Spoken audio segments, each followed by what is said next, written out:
오늘은 유통기한이 없는 하나님의 사랑, 유통기한이 없는 하나님의 사랑라는 제목으로 말씀을 잠깐 나누도록 하겠습니다. 여러분은 사랑의 유효기간이 얼마 정도 된다고 생각하십니까? 여러분이 사랑하고 결혼하고 살아봤으니까 여러분이 생각하기에 여러분 개인적으로 사랑하고 결혼해 살아보니까 그 사랑이 얼마 정도 지속이 되든가요? 신혼여행 갔다 온 순간 끝나버리든가요? 사람마다 또 부부마다 조금씩 차이가 나죠. 또 환경에 따라서 또 사랑의 유효기간이 정해지기도 하지요. 6.25 때는 결혼했는데 전쟁이 나니까 남편이 전쟁에 나가서 돌아오지 못하면 사랑하고 싶어도 더 이상 사랑할 수 없죠. 저희 처의 할아버지도 실은 여순 반란 사건 때 결혼하고 얼마 되지 않아서 학교 갔다가 결국은 죽어서 돌아오지 못했습니다. 그러니까 이 할머니께서는 결혼하고 그 남편과 얼마 살지도 못하고 혼자 되셨죠. 이렇듯 환경에 따라서 또 사랑의 유효기간이 정해지기도 합니다. 여러분, 우리가 사랑을 하면 영원히 사랑할 것 같습니다. 그래서 도저히 헤어지기 싫어서 우리들이 결혼해서 함께 살아가잖아요. 그런데 그렇게 불타오르는, 영원히 누구도 결코 끌 수 없을 것 같은 그런 열정적인 사랑을 하지만 사랑에는 유효기간이 있더라는 거예요. 미국의 코넬 대학교에 신시의 하잔이라는 교수님께서 특별히 이 사랑의 유효기간이 얼마나 될까라는 걸 연구를 했습니다. 지금 연애를 하고 있는 5천여 명의 사람들을 대상으로 조사를 했대요. 그랬더니 사랑의 유효기간이 보니까 1년에서 길면 900일 정도가 되더라는 거예요. 그러니까 아주 길어도 900일이 지나면 사랑이 다 식어버리더라는 거예요. 1년 정도 지나면 그 사랑의 열정이 한 50% 정도 감소가 돼버리고 900일이 지나면 사랑이 아니라 우정으로 살더라는 거예요. 어떤 사람은 전우애로 또 사는 사람도 있더라는 거예요. 그러면서 이 신시아 하잔 교수님께서 어떻게 하면 우리 이 사랑의 유효기간을 조금 더 연장시킬 수 있을까? 세 가지로 방법을 제시를 합니다. 첫 번째 방법이 뭐냐면 우리 같이 한번 읽어볼까요? 시작. 서로의 관심사를 공유하고 함께하는 시간을 늘리라. 네, 잠깐만요. 네, 이게 무슨 말인지는 알고 넘어가야 되지 않겠습니까? 서로가 뭐에 대해서 관심을 갖고 있는지에 대해서 서로 이렇게 나누면서 공유하라는 거예요. 그러면서 함께하는 시간을 좀 늘려라는 거예요. 여러분, 결혼하면 함께 할 것 같잖아요. 실은 연애할 때 더 오랫동안 함께하고 싶어 결혼하지만 막상 결혼해 보면 연애할 때보다 훨씬 더 부부가 함께하는 시간이 없어요. 왜냐하면 먹고 살아야 되니까요. 연애할 때는 그래도 한다는 이유 때문에 만나서 찻집에서 커피도 마시고 한단 말이에요. 그런데 결혼하고 나면 커피값도 아까워요. 연애할 때에는 생각이 나면 예쁜 꽃다발 준비해서 꽃다발 선물한단 말이에요. 그래서 모처럼 결혼해가지고 꽃다발 해갔더니 꽃 사올 돈이 있으면 나한테 돈으로 달라고 타박한단 말이에요. 여러분, 그러면 실은 사랑이 더 지속이 되기 어렵단 말이에요. 그래서 우리가 서로가 무엇에 대해서 관심을 갖고 있는지에 대해서 함께 공유하고 그러면서 또 함께하는 시간을 가져라는 거죠. 자, 두 번째는 뭐죠? 시작. 작은 이벤트나 데이트를 통해 서로의 사랑을 다시 확인하라. 그러니까 작은 이벤트들을 하라는 거죠. 우리 결혼한 지 며칠 되었어. 작은 이벤트를 하라는 거죠. 또 그러면서 데이트 시간을 가져라는 거예요. 대부분 결혼해서 한 10년, 20년 지나면 이 데이트라는 게 우리의 사전에는 없다 라는 생각을 갖고 사는 사람들이 많지요. 데이트할 시간이 있으면 내가 한숨 더 자고 말지 이런 생각한단 말이죠. 여러분, 그런데 여러분 사랑도 마치 식물과 같이 키우지 않으면 사랑은 키워지지 않습니다. 다 말라 비틀어서 죽어버립니다. 그래서 이렇게 작은 이벤트나 데이트를 통해서 서로 안에 있는 사랑들을 서로가 느낄 수 있도록 사랑을 확인하는 시간들을 가져야 한다는 거죠. 여러분 사랑하지 않기 때문에 데이트를 안 하는 게 아니잖아요. 사랑하니까 상대방에 대해서 책임감을 가지고 어떻게 하든지 아내나 또 자식들을 먹여 살리려고 열심히 일하는 거잖아요. 여러분 그런데 사랑을 말하지 않고서는 또 상대방이 느끼게 해주지 않고서는 사랑한다라는 것들을 모를 수 있습니다. 자, 세 번째 같이 한번 읽어볼까요? 시작. 서로의 감정을 솔직하게 표현하는 것이 중요합니다. 네, 서로의 감정에 대해서 솔직하게 표현해 주는 게 좋다는 거지요. 당신이 예전에는 그래도 나하고 종종 카페도 가고 했는데 요즘은 그런 시간을 전혀 갖지 않으니까 내 마음이 많이 소원합니다. 내 마음을 솔직하게 표현하라는 거지요. 여러분 그럴 때 내가 이 사람한테 연애할 때보다 훨씬 더 내가 더 사랑하는 시간들 또 내가 이 사람을 내가 함께하는 시간들이 별로 없구나라는 생각이 들면 상대방이 소원하구나. 여러분 사랑한다는 것도 말을 해야 알고요. 내가 소원하다는 것도 말을 해야 알아요. 말을 하면 해결할 수 있는 건데 말을 하지 않으면 해결할 수 없는 거죠. 여러분 이렇게 세 가지만 해도 그래도 사랑의 유효 기간이 조금은 더 길게 유지가 되더라는 거죠. 저는 여러분이 오늘 이 하잔 교수가 제안하는 이 방법이 여러분 삶 가운데 적용되면서 여러분의 잿더미가 되어버린 사랑들이 다시 불씨가 살아나기를 주님의 이름으로 축원합니다.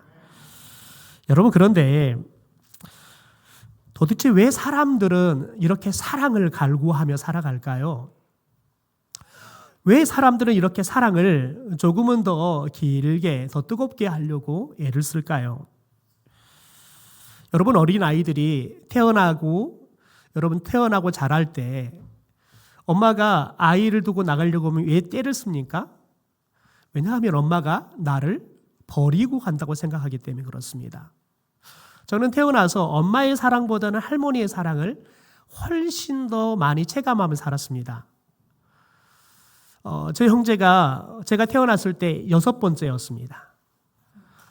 그러니까 그냥 제가 태어나서 보니까 저 떼고 나니까 제가 의식하고 내가 기억하는 게 4살째의 기억이 가장 어릴 적의 기억이거든요.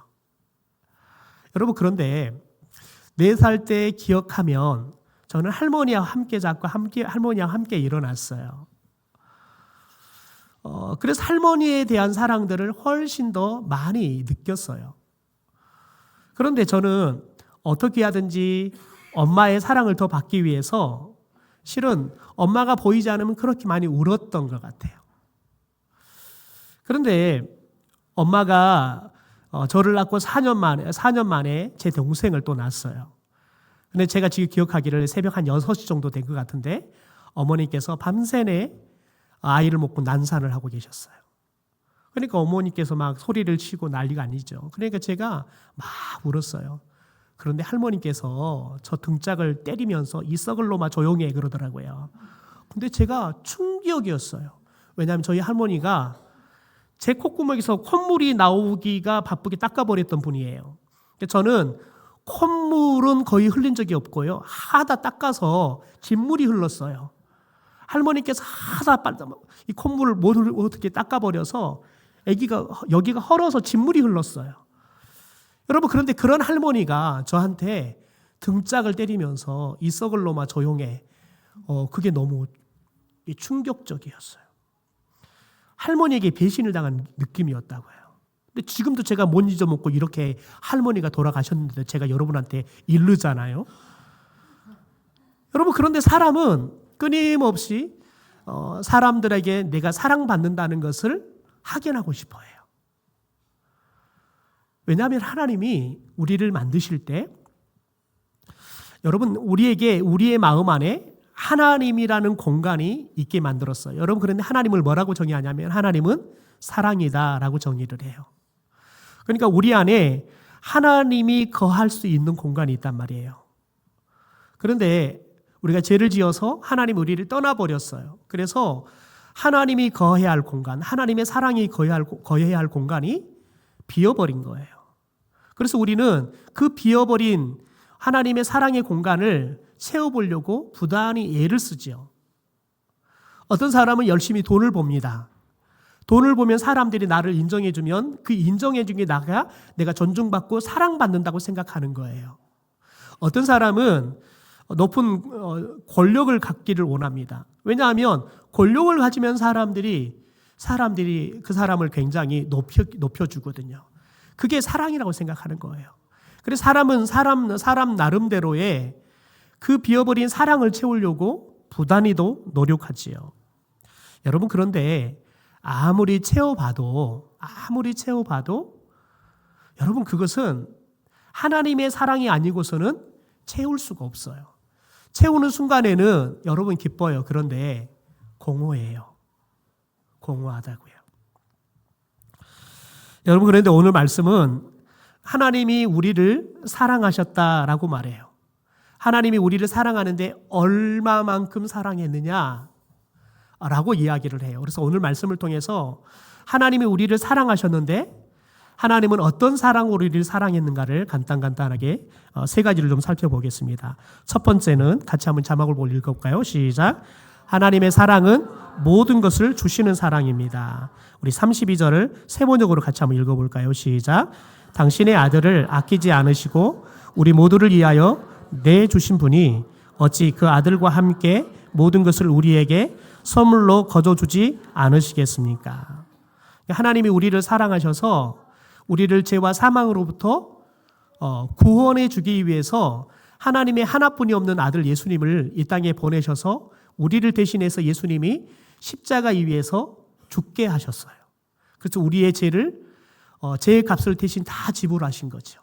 그래서 저와 여러분을 죄로부터 죽음으로부터 구원해 주신 거예요. 여러분, 그런데 하나님이 하나뿐이 없는 아들을 우리에게 아낌없이 내어주셨대요.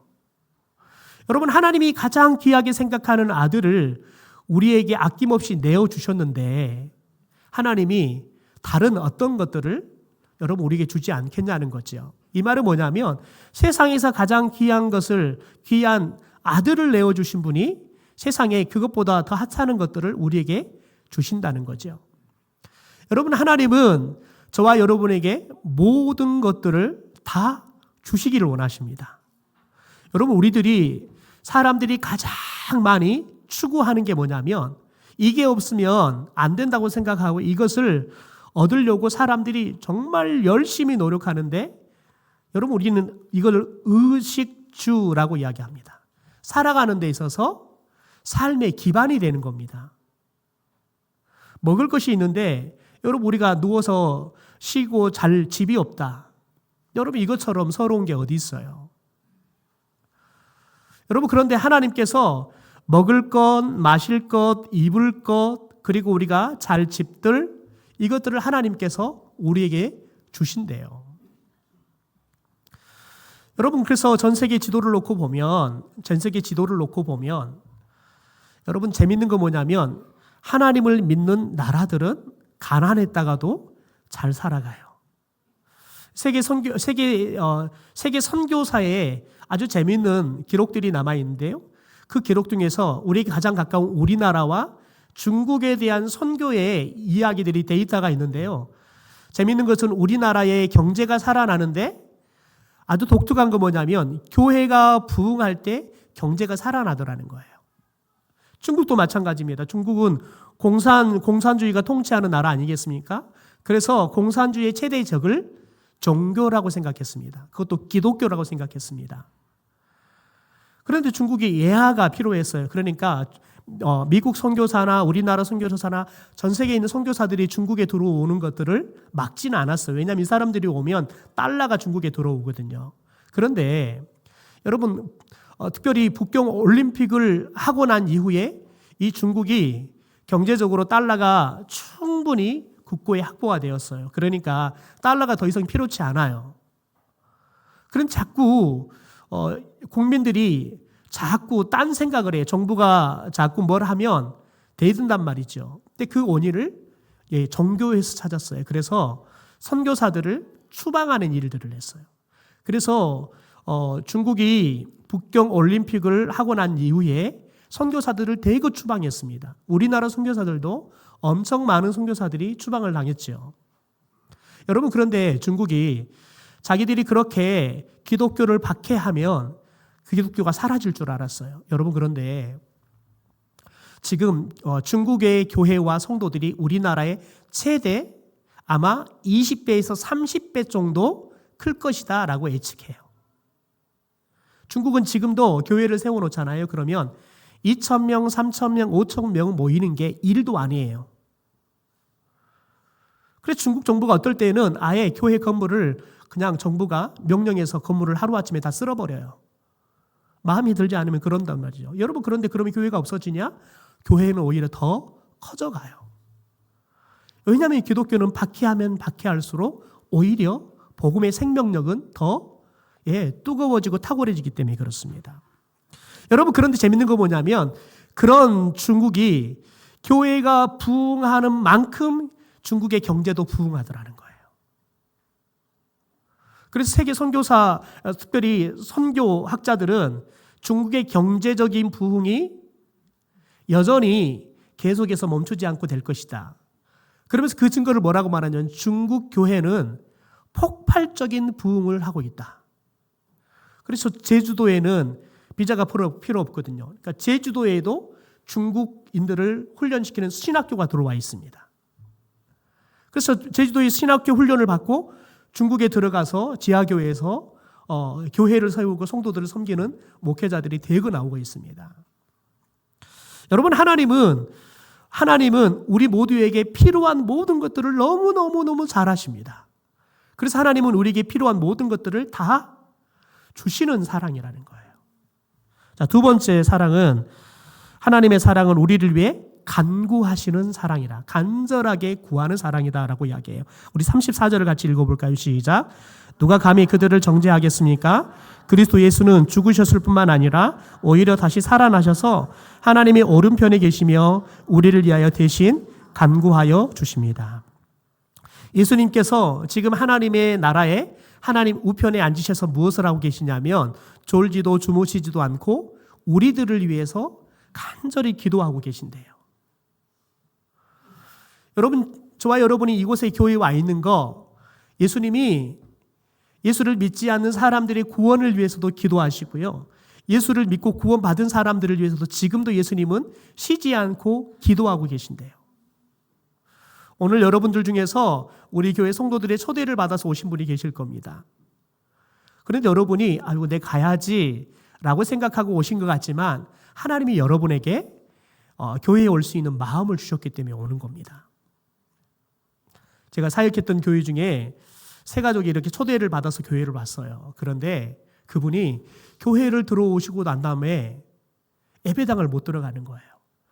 자기가 도저히 예배당을 못 들어가겠다는 거예요. 왜 그러시냐 그랬더니 자기가 너무 무서워서 못 가겠다는 거예요.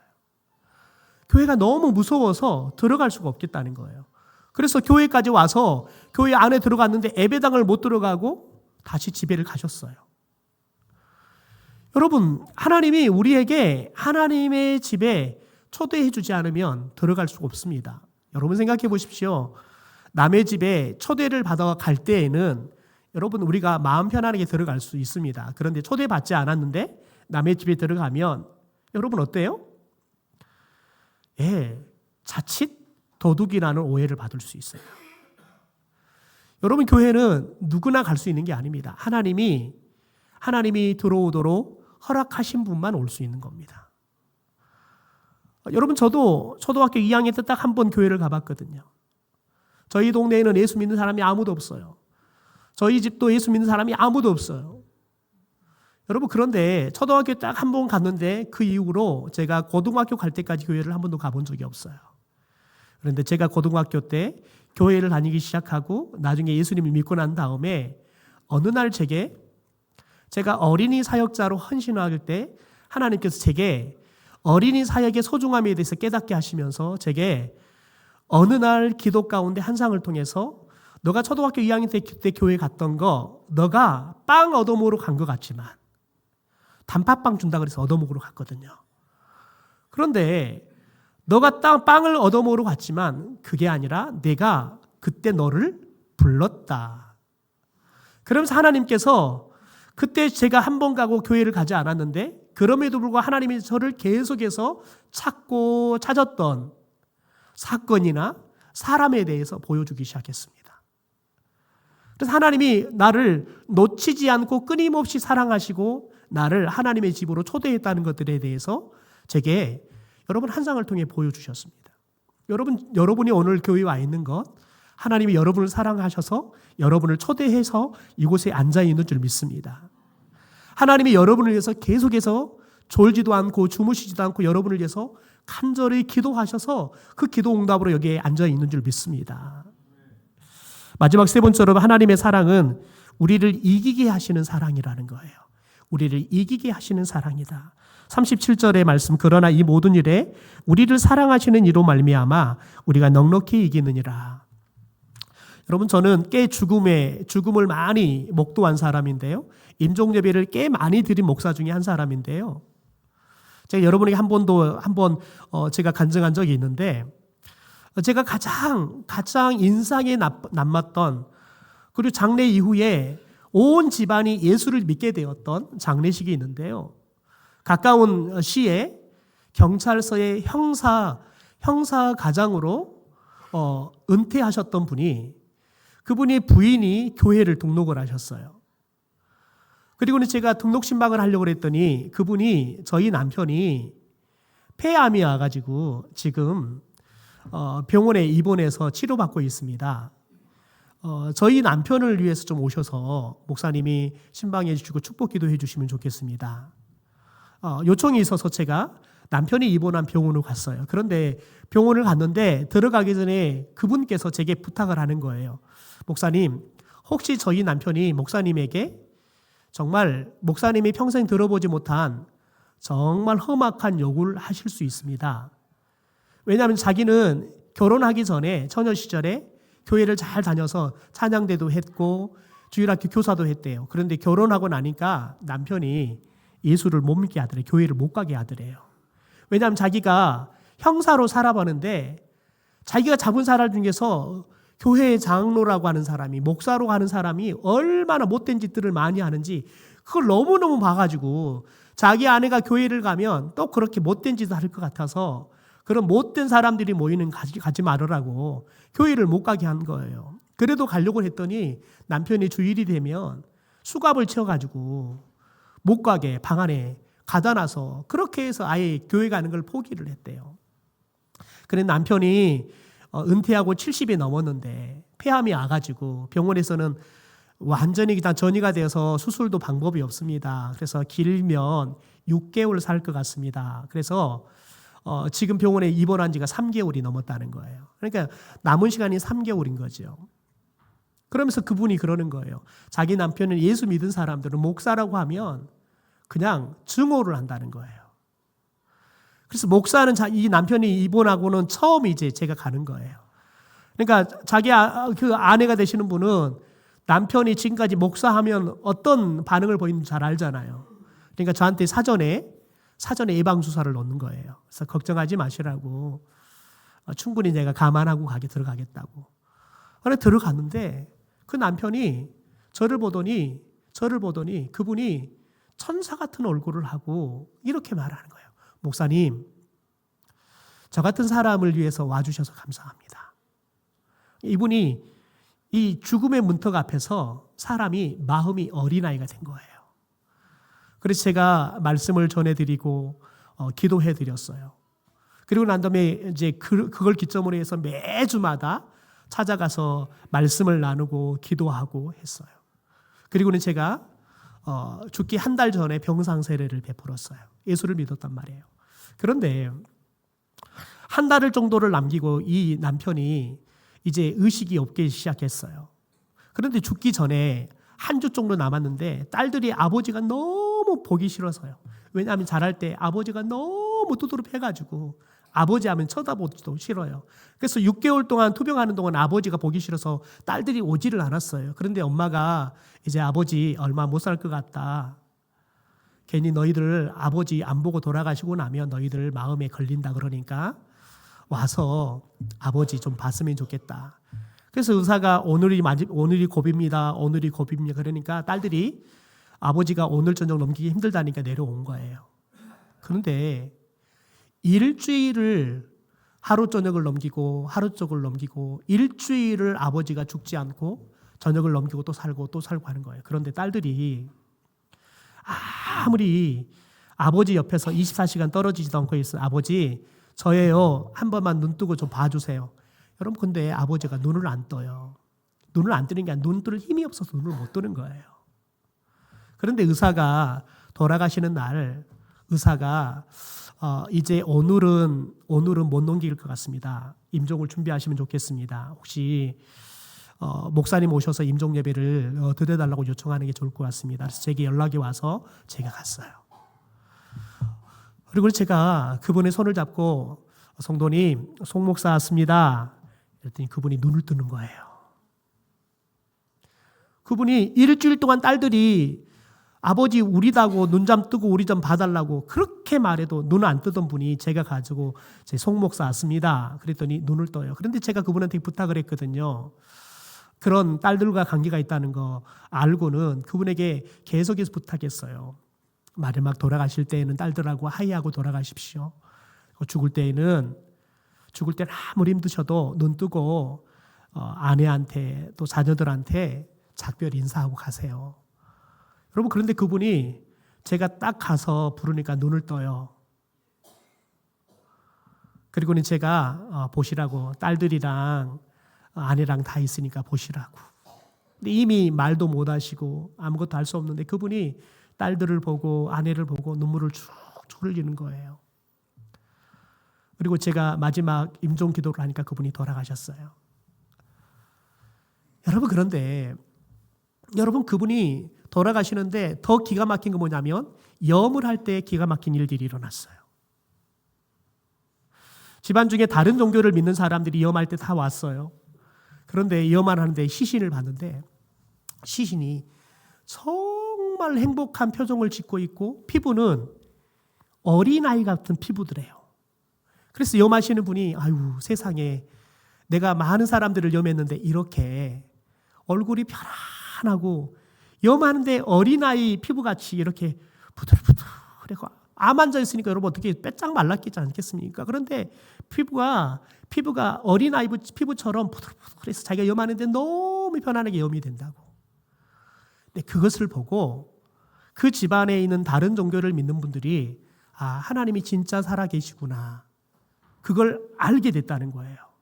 그래서 제가 발인 예배를 하는데 그 집안의 어르신이 큰 의사를 가지고 7월달에 장례를 치르는데 저를 에스코트하는 거예요. 우리 목사님 햇볕 얼굴 타면 안 된다고 에스코트를 하고 다니시는 거예요. 그러면서 그분이 제게 그 말을 하는 거예요. 자기는 다른 종교를 믿는 사람인데 어제 염을 하다가 진짜 하나님이 계시다는 걸 제가 알게 되었습니다. 그래서 제가 장례 끝나고 나면 이제 교회로 가기로 마음을 먹었습니다. 그리고 장례 끝나고 난 다음에 가족들이 다 예수를 믿게 된 거예요. 여러분 하나님께서 우리에게 이기게 하시는 사랑을 베푼다는 건 뭐냐면 저와 여러분은 죄와 사망에 질 수밖에 없는 존재입니다. 죄 때문에 우리는 죽습니다. 사람들은 죽음을 다 두려워합니다. 사람은 죽음을 다 무서워해요. 여러분 그런데 예수를 믿는 사람들은 죽음이 두렵지 않습니다. 왜요? 죽으면 하나님의 나라 가니까요. 하나님의 나라 가니까요. 두렵지 않습니다. 더 좋은 곳 가는데 왜 두려워요? 두렵지 않습니다. 왜냐하면 예수님께서 우리를 죄와 사망에 이기게 하셨기 때문에 그렇습니다. 더 나아가 저와 여러분이 사탄이 우리를 끊임없이 유혹해서 우리들이 실패하고 우리들이 끊임없이 분열하고 우리들이 끊임없이 여러분 형제와 형제들이 화해하지 못하게 하는 화목하지 못하게 하는 여러분 그런 일들을 하지만 예수 그리스도가 우리 가운데 오면 여러분 저와 여러분이 화목하게 하는 그래서 저와 여러분이 예수님이 주시는 승리의 기쁨을 누리게 해 주실 줄 믿습니다. 저는 이곳에 완전히 여러분들이 이 하나님의 사랑을 경험할 수 있게 되기를 소망합니다. 이 하나님의 사랑을 받고 살아갈 수 있는 저와 여러분이 되기를 주님의 이름으로 축원합니다. 우리 기도하겠습니다.